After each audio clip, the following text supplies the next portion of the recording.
La Junta de Extremadura tuvo como objetivo desde el primer momento hacerle la vida más fácil a las personas. Ese es el objetivo que nos hemos marcado para esta legislatura. Y hacerle la vida más fácil erradicando la desigualdad y erradicando la exclusión social. O dicho de otra manera, permitiendo la inclusión social de los extremeños y de las extremeñas.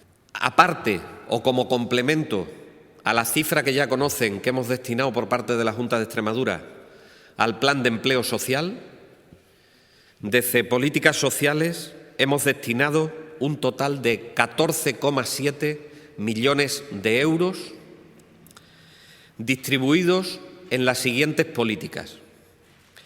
5,4 millones de euros para la cobertura de las resoluciones favorables de renta básica que se encontraban sin cobertura económica. 3 millones de euros para realizar una nueva convocatoria de renta básica. 5 millones de euros para cubrir los mínimos vitales en cuanto a luz y agua en el invierno que está empezando. 0,8 millones de euros para lo que hemos denominado contingencias sociales y 0,67 millones de euros para la reparación de viviendas sociales.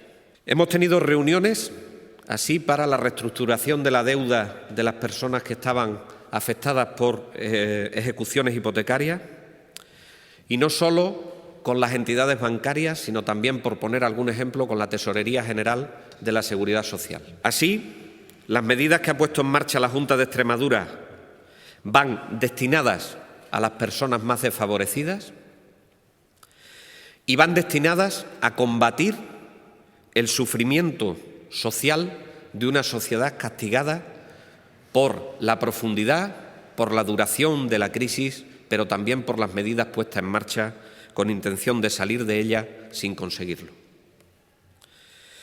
Me interesa que la ciudadanía conozca bien aquellas prestaciones sociales que hemos puesto en marcha para que las aprovechemos y le demos respuesta a las personas que lo necesitan.